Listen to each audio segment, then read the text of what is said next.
Bakka gara miidiyaa keessan miidiyaa dirree barnootaatti nagaan dhuftan. Nagaa keessa miti akkam jirtu. Galata Waaqayyoo ani nagaa koodha. Kun tuutoriyaalii koorsii Logic and Critical Thinking jedhamu irratti afaan Oromootiin isiniif kennamudha. Tuutoriyaalii keenya kanaan kan wajjin laallu Identifying Conclusion and the Premise toopikii jedhudha jechuudha. Paartii 2 kana jalatti kan wajjin laallu. Paartii jalqabaa keessatti Basic Concepts of Logic laallee turre jechuudha. Chaaptarii lammaffaa immoo eegallu. Haa ta'u malee gara dhumaarra keessumaa daqiiqaa 8 booda viidiyoon sun displeen ta'u ture. Sagalee qofatu dhagahama ture.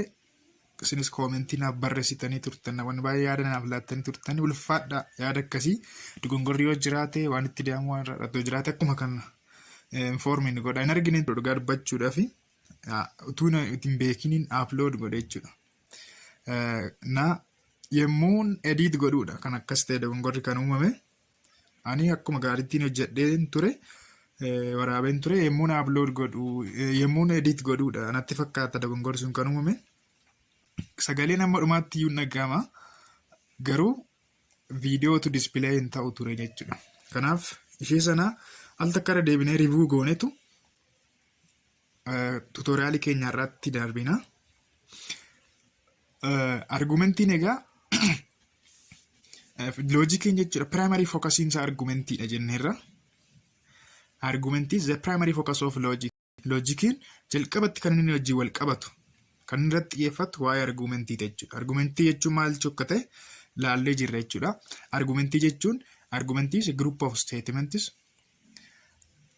gareewwan statementii yookaan himamaa ta'e himamoota meeqa kan of keessaa qabudha. Argumentiin yoo xiqqaate himamoota 2 of keessaa kan qabudha. Himama jechuun maal jechuu akka ta'e ilaalleera.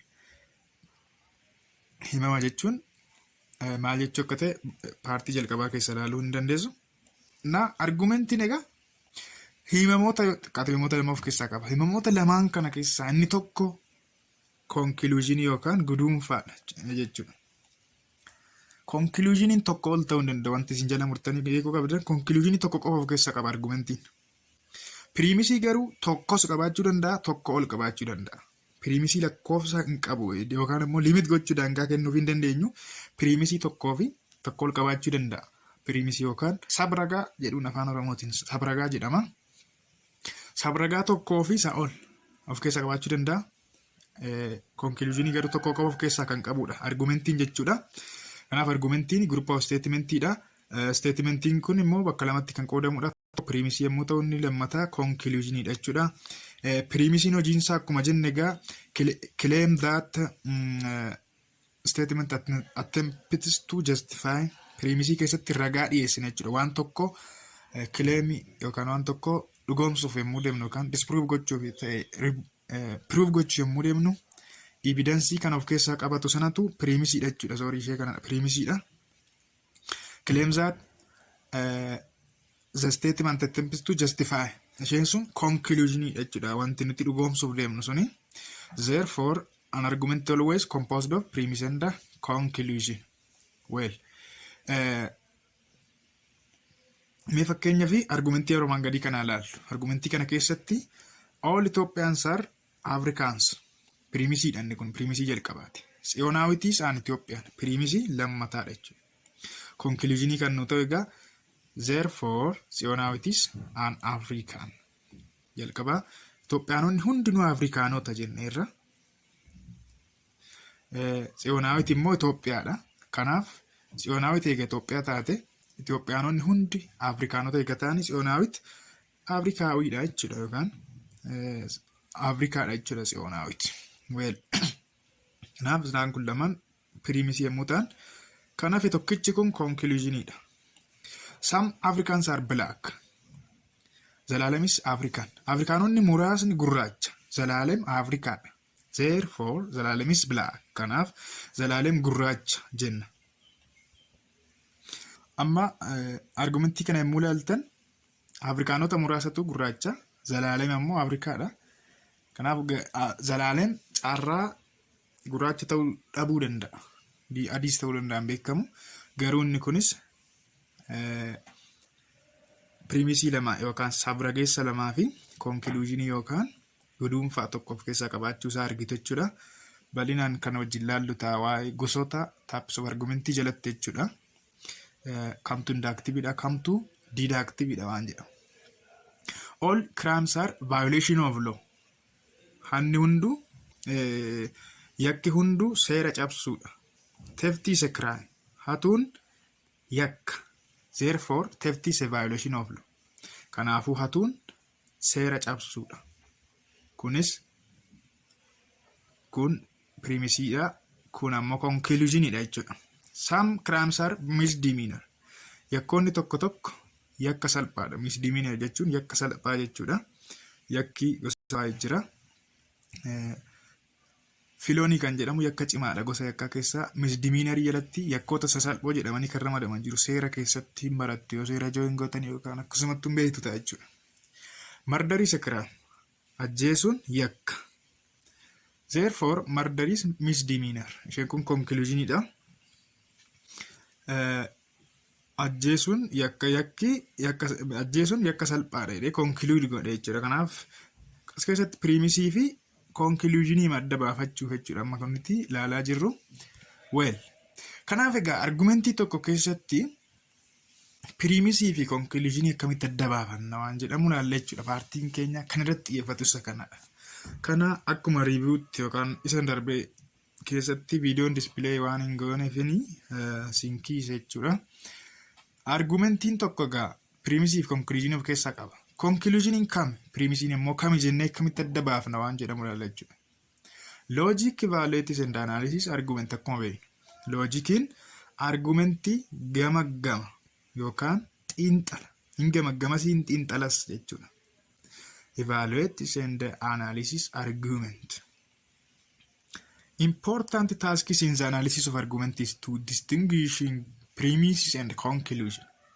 Egaa yemmuu argumentii gamaggamnu kana yookaan xiinxallu kana primisii fi conclusionii adda baafachuu qabanna jechuudha. Akka adda baafachuu qabanna. Primisiin kami? Conclusioniin kami? Kanaaf primisii fi conclusionii adda baafachuudhaaf criteria lama fayyadamna. Tooftaa lama fayyadamna. Two criteria are applied to identify conclusion from premise. Conclusionii fi primisii irraa adda baafachuudhaaf criteria lama fayyadamna. Tokkoffaan looking at the indicator word.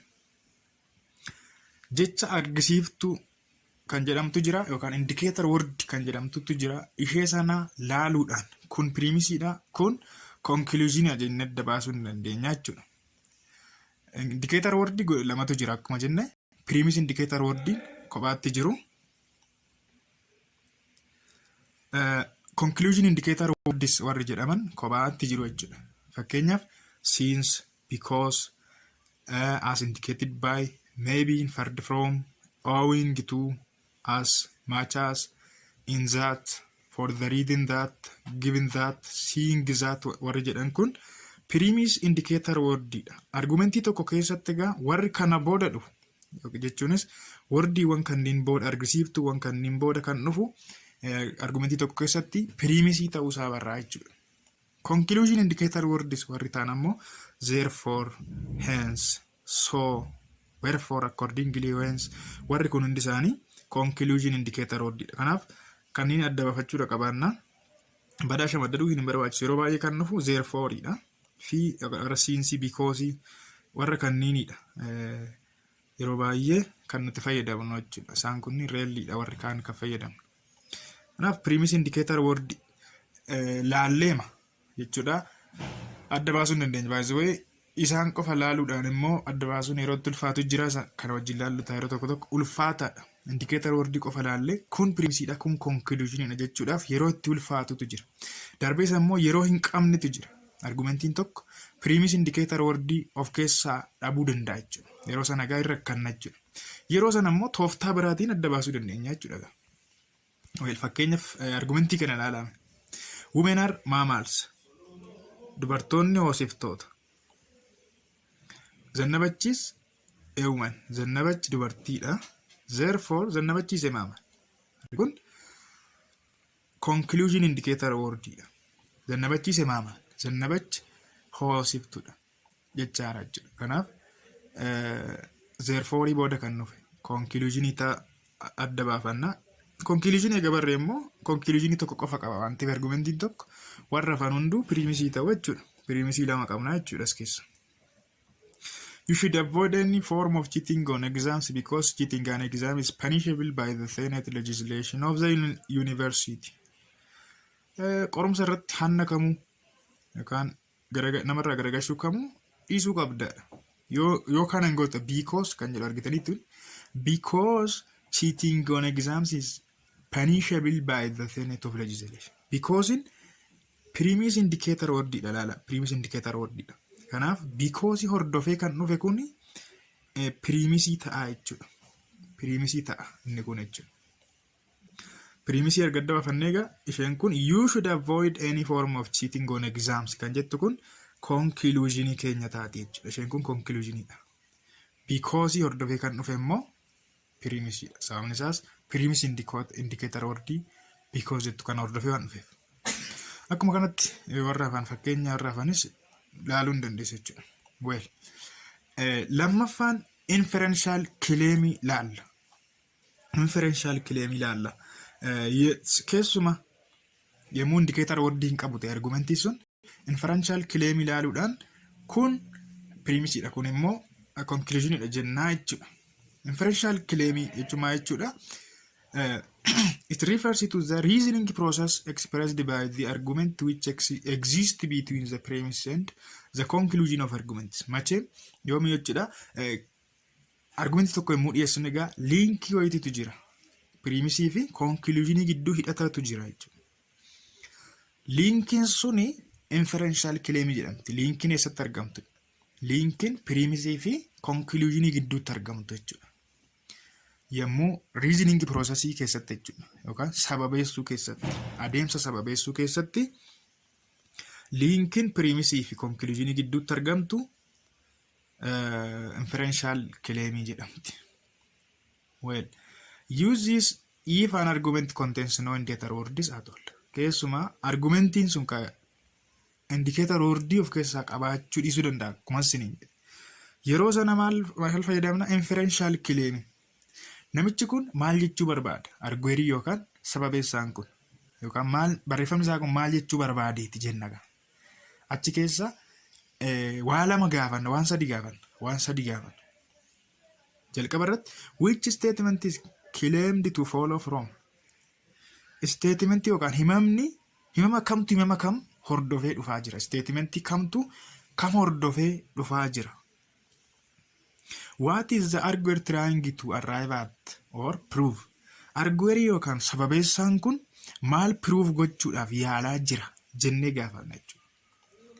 Yookaan maal nu mirkaneessuudhaaf dhama'aa jira jenna. Sadaffaa what is the main point of the passage? Main point in passage kana maalidha? Main point sun yeroo baay'ee conclusion ta'a jechuudha. Main point in passage kana maalidha jennee gaafannaa jechuudha. Kun egaa argumentiiwwan premise indicator wordii of keessaa hin qabne keessattidha kan tooftaa kana fayyadamna jechuudha. Well, mee fakkeenyaaf our country should increase the quality and the quantity of its military. Biyyi keenya maal gochuu qabdi? Quality qulqullinas ta'e baay'ina military yookaan humna waraanaa ishee dabaluu qabdi. Ethnic conflicts are recently intensified. Border conflicts escalating. International terrorist activities are increasing.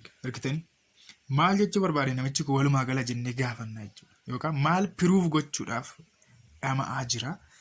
Yookaan main pointiin passage kana yookaan argumentii kana maalidha jennee of gaafanna jechuudha. Laala wanti inni jechuu barbaade walumaa galatti biyyi keenya qulqullinaa fi baay'ina militarii ishee jabeeffachuu qabdiidha. Warri kun ethnic conflicts are recently intensified kan jedhamu fi border conflicts are escalating warri jedhan kun hundi isaanii premise ta'u jechuudha. Isaan kun isa kana deeggaru jechuudha. Isa kana deeggaru. Kan isa kana deeggaraa jiru jechuudha. Isaan sun premise ta'u hundi isaanii international terrorist activities are increasing.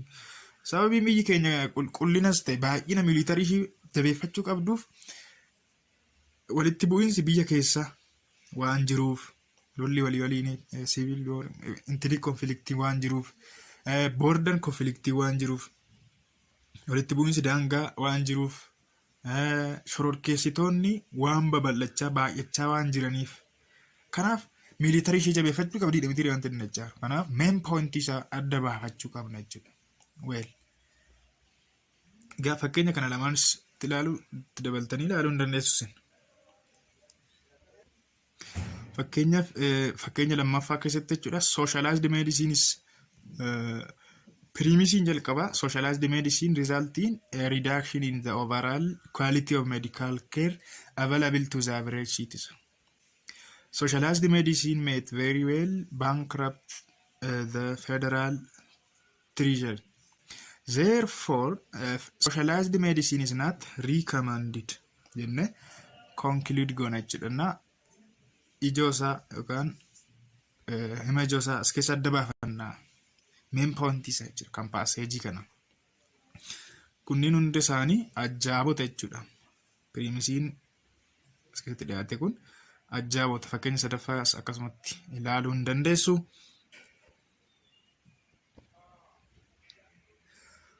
Qo'annaaf akkanatti toluuf yookaan booriin akka hin taane isinis akka isin hin uffisiine viidiyoon kun booriin akka hin taane fi paartii itti aanu keessatti techniques of recognizing arguments toopikii jedhu ilaalla. Walumaa gala tuutoriyaaliin keenyarraa kana fakkaatti turte. Waan nafaan atataniif ulfaadhaa galatoomaa jecha. YouTube chaanalii Dirree Barnootaa subscribe warreen goone subscribe godhaa please. Laaltaniin baay'inaa selfishiin baay'inaa subscribe godhaa maatii ta'a haa baay'annu maatiin nuuf haa baay'atu. Waan sin miidhuun qabu wifi fayyadamtuunis yookaan waan kaffaltu isinitti fakkaatinna subscribe godhaa. Galatoomaa ulfaadhaa sinin jaalladhaa. Paartii itti aanutti wal argina. Nagaan naaf tura. Bye bye.